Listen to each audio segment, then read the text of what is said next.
On the left, we have the RTX 5070 glitching out because of its lack of VRAM. It would usually just crash, but this was the best I could get it to do when running Indiana Jones and the Great Circle at 4K Supreme with DLSS quality, which on the right, we see the RTX 4090 handling at 139 FPS average during this difficult jungle scene, absolutely cruising through with no issue. And that's because we see the VRAM usage slightly over 12 gigabytes here, because the 4090 seems to be more powerful than a 5070. Well, why would I even put these up against each other? Well, let's go ahead and watch Nvidia's CEO Jensen Huang tell us exactly to do this. So here we go, in his own words. RTX 5070, 4090 performance at 549. Okay, so 4090 performance at 549, and he does say it's with the power of AI. Impossible without artificial intelligence. Impossible without the 4 teraops of AI tensor cores. Okay. Now, throughout the rest of this entire presentation, to be clear, he never really explains, although later on separate websites and announcements to media and things like that, certain performance charts were given where it made it more clear that they were relying on comparing multi-frame generation performance against non-multi-frame gen performance to make this claim. But in this official presentation, which was looks like an hour-and-a-half long YouTube video, although not the whole thing was him talking. This was it. This was the information we got about the RTX 5070's performance. Now, this isn't really a normal review of the 5070 on launch day because tomorrow we are going to get AMD's competitors 9070 and 9070 XT, and it makes it feel kind of silly to give a normal review to the 5070 today. So I was thinking about what should I cover in the meantime since review embargo lifted. Well, Nvidia's CEO has given me the idea of how about we really do investigate this claim, and I will give it the benefit of the doubt. Does the increased AI features or workload make it actually give 4090 level performance? Well, let's examine what we're looking at here. Again, the game would usually crash at these settings, but when I did get it to run, we saw the massive weird visual glitching that we're seeing on the left-hand side. And so would you consider this 4090 performance? No. And is the AI going to help it make up for the fact that it has half the VRAM of the 4090 in this situation? No. Meaning, can it match the 4090's performance in this scenario using the power of AI? And the answer is no. So this is not the case that the 5070 is as performant as a 4090. Now, interestingly, I was able to get one run, if I turned off DLSS, to not crash until right after this little 30-second snippet. It did end up crashing after this, but here we are now getting 4K Supreme without DLSS, where the 4090 can deliver 105 FPS and the 5070 hits 43, with even worse situation going on in the 1% lows, again, due to its lack of VRAM. So we have identified at least one thing that the 5070 just can't make up for. It doesn't have as much VRAM, so in some sense, it's not as powerful. Also, my fat head probably doesn't need to be blocking most of the screen. I'll pop off over here. Now, if we do go down to 1440p Supreme settings, I do want to be clear that we are now within the VRAM buffer, and the 5070 does fine here. It's at 97 FPS, the 4090 hits 155, which is 60% faster. And, if we weren't right on the VRAM borderline, we might be able to kick on some multi-frame gen, but honestly, we're pretty close here, and there's other scenes in the game where these settings can go beyond 12 gigabytes of VRAM. But this is the kind of situation that I believe Nvidia was talking about, where we could enable ×4 frame generation instead of ×2 frame generation. So what if we take this head on, kind of pause here for a second and decide, is this fair to call this the 5070 matching the 4090 performance with the power of AI? Okay. So the frame rate numbers, when we're comparing the ×4 mode versus the most frame generation the 4090 is, I'm not even sure if it's not capable of doing ×4 mode if NVIDIA wanted to allow it. But if we just take their word for it and say the 4090 can't do it, it's not just an artificial software lock, which I'm not sure is the case. But anyway, then we're hitting about the same frame rates. Although the 4090 is actually 5% faster here, it is roughly the same frame rate. But notice that he was unclear what performance means here.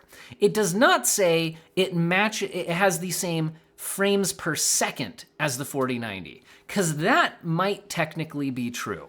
But saying it performs the same is completely untrue.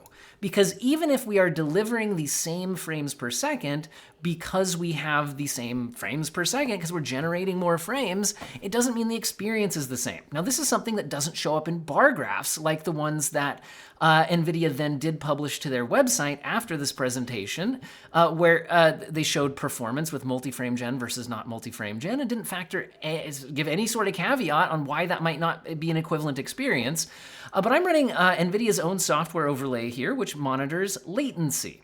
So while they are delivering about the same performance here as measured in frames per second, they're not delivering the same performance as measured in responsiveness. At this freeze frame, the averages change a little bit as you go throughout the benchmark run, but we're currently seeing roughly 70 milliseconds of latency for this on the 5070, and about 38 milliseconds of latency for the 4090. That is a massively different feel to aiming a mouse. Now, different people will have different perceptions of that. For some people, 70 milliseconds of input latency will be acceptable. But that doesn't change the fact that 38 milliseconds of latency is massively better and will feel more responsive. Not only that, the lower your base frame rate is when you're generating frames from, the worse the generated frames end up looking, because there's a larger gap between them. Now, the Cyberpunk benchmark run here, the built-in benchmark that we're using here, doesn't move very quickly. It has these really slow camera pans, so it's actually giving frame generation a pretty easy job to work with. So in this footage, it looks reasonably okay. I have a separate video talking about DLSS 4 multi-frame generation and showing ×4 mode operating from a base frame rate of around 30 frames per second to hit around 120 and show some quicker movement. And there is very, very, very apparent breakup in the image. It is absolutely not providing the same image quality here. So even if it has the same number of frames, they do not look as good in fast motion and they do not feel as good. So this is not 4090 performance. It's just not. So anyway, so if we want to look at what's going on behind the scenes here, what if we turn frame generation off? So this is 4K RT Overdrive mode using DLSS performance with the new transformer model. This was the baseline performance we had before kicking on frame gen in the previous screen. Here, you can see that the 5070 is only able to average 38 FPS on this benchmark pass, whereas the 4090 can hit 72 FPS, giving it an 89% advantage. So what we're seeing here is that the 4090 is very playable at 4K RT Overdrive DLSS performance mode, which with the new transformer model looks pretty great. I do like DLSS 4, especially the new upscaling component of it, a lot more than I'm excited about the multi-frame gen component. That's not nice to have. But again, 72 FPS, we have a good, reasonable, playable responsiveness, and then you can kick on frame gen. The 5070 is not reaching an acceptable level of performance from which to then generate frames and have anything like the experience that you're having on the 4090. But what if we drop down to 1440p? Well, if we go down to 1440p RT Overdrive mode, DLSS quality with the new transformer model, the 5070 hits 48 FPS. It's not a great experience. You could play the game this way. I would certainly want to be having at least 60 FPS if I'm playing a first-person shooter style game. I know it's not the most fast-paced one, but using a mouse. And the 4090 here is hitting 88 FPS, which I like that. If I can get 80 to 90 FPS in a single-player game, I'm very happy with the experience. So here we're saying if you don't want to use frame generation, because it does have some image quality disadvantages and you just would rather turn it off, the 4090 is very good for 1440p path tracing with only DLSS quality needed, whereas the 5070 is not giving you anything like the same type of experience here. And now if we jump forward and then kick on frame generation again, hey look, actually here we have the case where in the ×4 mode versus ×2 mode, both GPUs average 152 FPS. So if you just want to leave it at that, sure, that is 4090 performance. If you're literally only measuring the number of frames, regardless of their quality or their responsiveness, output to the screen, and that's the only thing you consider performance to be. Which again, in the announcement, they didn't clarify what they meant by that. But notice once again that if you actually look at the latency figures that we have here, the latency numbers are in fact quite different. We're seeing often around 55 to 60 milliseconds of latency for the 5070, and in the low 30 milliseconds of latency range on the 4090. This is a completely different experience, and once again, the 4090 is offering an objectively, measurably better and different experience than the 5070 is. What if we go ahead and try out 1080p RT Overdrive mode? And at 1080p resolution, I'd probably prefer not to use upscaling. So what kind of experience do we get on the 5070? About 41 FPS. On the 4090, 79 FPS. So again, the 4090 is offering a good native resolution 1080p. I don't know why you're buying 4090 for 1080p, but let's say you did. Offering you a good experience, no upscaling or frame generation required, whereas the 5070 is not. So there's that. Now, honestly, this is the main point of the video, but since I was already comparing these side by side, let's go ahead and run it through my entire benchmark suite anyway, so we can get an idea of how these GPUs stack up across a wide variety of games. Because actually, I have another point. What if you are playing a competitive multiplayer game?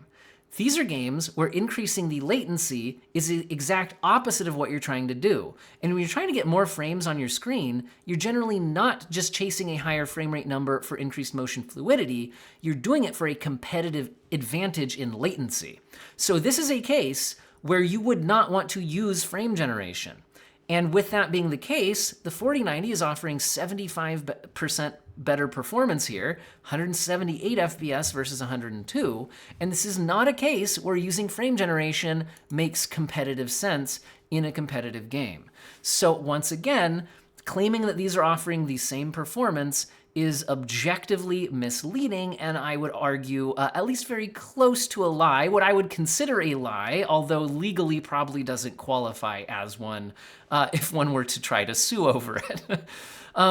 Anyway, what if we jump into some other titles here? We've got 4K Epic RT DLSS Performance Mode. In Silent Hill 2, the 4090 is offering 94 FPS, the 5070 is offering 63 if we don't use frame generation. And by the way, in this game, I actually played this game on a 4090. I tried using frame generation and I decided to turn it off because it looks bad in the menu system and in some actual scenes during gameplay. So I found it distracting and it had good enough performance that I didn't need any frame generation, so I kept it turned off in this game. And so the 4090 is offering me 49% better experience, not the same performance.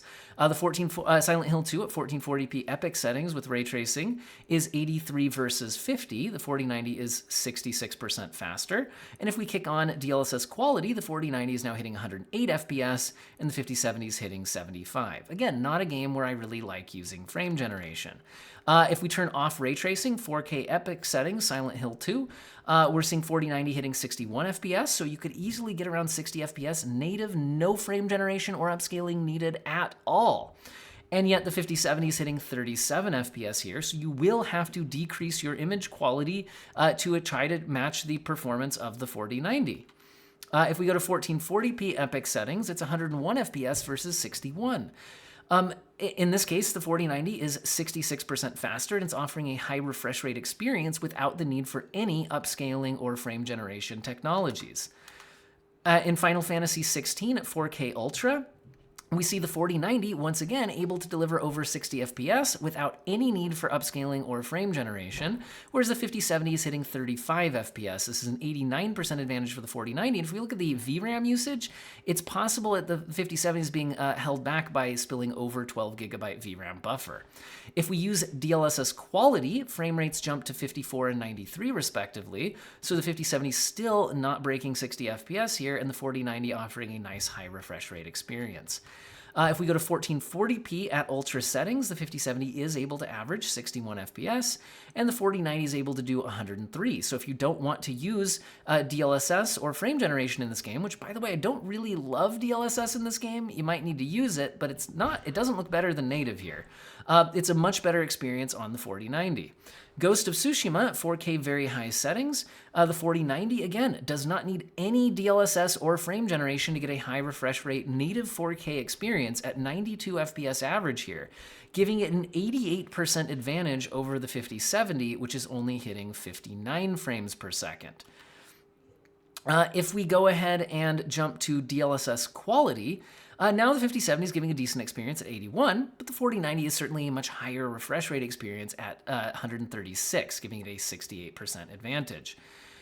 If we go to 1440p resolution, the 5070 does do a nice job at 87 FPS, and the 4090 does a much better job at 149 FPS. And again, at 1440p, I'd rather not turn on upscaling or frame generation if I'm already able to hit 150 FPS without it. It's likely somebody on like a 144 hertz monitor is already capped out at their monitor's max refresh rate. There's no reason to degrade the image quality or increase latency or anything if you're on the 4090, whereas on the 5070, you might need to. Sorry if you hear beeping in the background. My wife is cooking. I think some timer went off. Anyway, I'm looking forward to lunch. Let's wrap up the video though.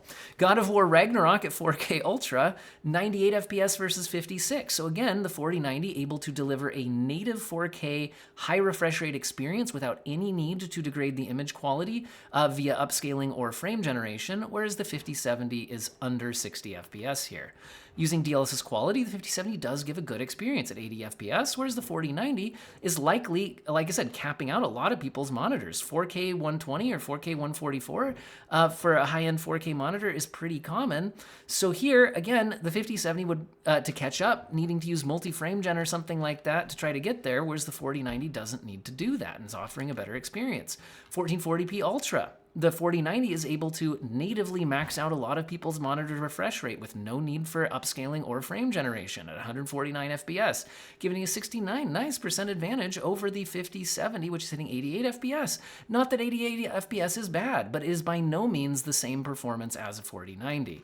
In Hellblade 2 Senua's Saga, we see the 4090 able to average over 60 FPS at 62 at native 4K resolution, whereas the 5070 is only hitting 33 FPS. And by the way, if you have a native 4K monitor and you feel like the 5070 looks kind of blurry here and weird, a little more aliasing than there should be, especially if you look in the distance, I agree. I've seen this on all of my 50 series cards in this game. I did email Nvidia a few days ago to ask about this or to inform them of it, but I did not get any kind of a reply. They're probably busy during reviews and had that tagged kind of low on their priority list, I'm sure. But look at the tree branches here. The 4090 literally looks better at the same settings. And yes, they're using the same driver. They're using the same 50 series review driver. Anyway, if we go to DLSS quality, that does clean up the image, which is nice. So at least if you use DLSS, you don't have to deal with the incorrect aliasing kind of situation we were seeing at the native TSR under Unreal Engine 5 AA solution that we saw in the 50 series. But anyway, the 4090 here is now hitting 96 FPS, nice high refresh rate experience, whereas the 5070 is still not quite as powerful as the 4090 was at native resolution. At 1440p high settings, again, look at the tree branches on the left-hand side and little details. They're aliased and unstable. The 50 series is not running this game correctly. And again, this is happening on all of my 50 series cards on their review drivers, and even using the same review drivers on my 40 series and 30 series cards, I have not seen the same issue. Anyway, again, the 4090 is 70% faster here, high refresh rate experience, and the 5070 is a little short of 60 FPS. If we go to Horizon Forbidden West, at 4K very high settings, the 4090 once again offers a high refresh rate experience at native 4K resolution with absolutely no need to use upscaling or frame generation to feel good on a high refresh rate display. The 5070 is offering under 60 FPS here at 52. 4090 is 83% faster. At 4K very high DLSS quality, the 4090 is now taking advantage of like 120 or 144 hertz 4K display at 128 FPS average, whereas the 5070 is only hitting 75. Sure, that's fine, but it's by no means the same performance as the 4090, which does not need to use frame generation in this game. And again, frame generation does generally introduce artifacts, especially in quick motion and combat and things like that. Oftentimes it's fine, but you don't need it on the 4090, and on the 5070 to match its performance, you would. At 1440p very high settings, we're seeing the 4090 69 nice percent faster at 150 FPS versus 89 on the 5070. 89 is fine, but the 4090 is probably maxing out a lot of people's 1440p displays. 144 Hz is common, 165 Hz is common. You're right in that ballpark with absolutely zero need for upscaling or frame generation, and the 5070 is doing fine, but nowhere near equal performance. And that's all the tests that I ran here. So this is my video. I don't know if you guys are gonna interpret this as petty, but again, the real 5070 review needs to be in the context of its competing GPUs in exactly the same price class launching tomorrow as of the time of me, posting this video on the 5070 launch date. Because again, so anyway, that's where we're at with that. So did Nvidia lie? I mean, honestly, it's kind of hard to say they didn't. 5070, 4090 performance at 549. 4090 performance at 549. Is that what we just saw in our independent testing? Impossible without artificial intelligence. Impossible without the 4 teraops of AI tensor cores. Impossible without the G7 memories. Okay, so 5070, 4090 performance, $549, and here's the whole family. Starting from 5070. So again, he repeats it multiple times in the video. 4090 performance, 549. 4090 performance, 549. 4090 performance, 549. Mentions AI tops and it requires AI. But once again, what did we see in this video? There are situations where the 4090 having more VRAM lets it do things that the 5070 cannot, even if you were going to say that multi-frame generation counts as performance. So in this case, feels like it's just a flat out lie, although again, they didn't specify what performance meant, and that's how they would probably get away with this legally in any kind of a false advertisement sense. But from a consumer perspective, again, even if you allow multi-frame generation versus non-multi-frame generation, this is not the same performance. We have 70 milliseconds of latency versus 37 milliseconds of latency, so the 4090 is more responsive despite the same number of frames being showed on the display, and also those frames are not created equal. This, as a math teacher, reminds me of people trying to just like combine unlike terms. It's like, I've got 3 X's and 5 Y's, so obviously that's 8. No, it's not. It's like I've seen signs of like a small town with their population, their feet above sea level, and then they combine them and list it as the total. It's like some kind of random meme I saw online. That's what it's feeling like here if you're trying to say these are performance. Yes, you can find a number that does show up the same on both frames presented to the display, but those frames are not equal, they're not as responsive, and there are competitive game type situations where you would not use frame generation to get a competitive advantage, so it is not going to be as good at that. I was trying to jump to Call of Duty smoothly as we went there. Man, I ran a lot of Cyberpunk tests, didn't I? So there's situations where you wouldn't want to use the frame generation, where that performance doesn't really count. There are situations where you're out of VRAM. These are not the same thing. Anyway, wait for a more direct 5070 versus its actual competition coming soon. The other thing I want to mention, though, is I hate that this is what we had to deal with as tech media covering this, because I really like DLSS 4, especially the upscaler. The multi-frame gen is kind of cool too, but I'm getting frustrated because I see a lot of comments on my channel saying like, how annoying it is that tech YouTubers like me, but they're kind of complaining about all of us in general, reacted so negatively to NVIDIA's announcement and DLSS multi-frame generation. And the reason is we're having to correct for what is at best an extremely misleading marketing claim, and honestly, very, very close to a lie, but probably not meeting the legal definition for false advertisement. So we're having to correct for that. If Nvidia had just been honest about what they had and then talked about how good the new transformer upscaler looks and how that can effectively let you use more aggressive upscaling than you would use before, because I'll be honest, I didn't like using performance mode upscaling before we got the new transformer model. And honestly, RT Overdrive was a bit hit or miss due to the lackluster ray reconstruction. But with the new transformer model for both of those, now using DLSS performance in RT Overdrive with the new ray reconstruction on the 4090 now makes the 4090 better than it used to be. This is exciting for anyone with an RTX GPU.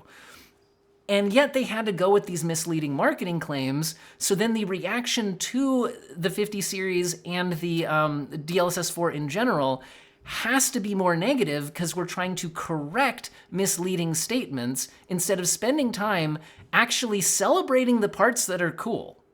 Anyway, stay tuned for more videos. There'll be a 5070 comparison against all of the relevant competition on the channel, as well as all these other GPUs and everything.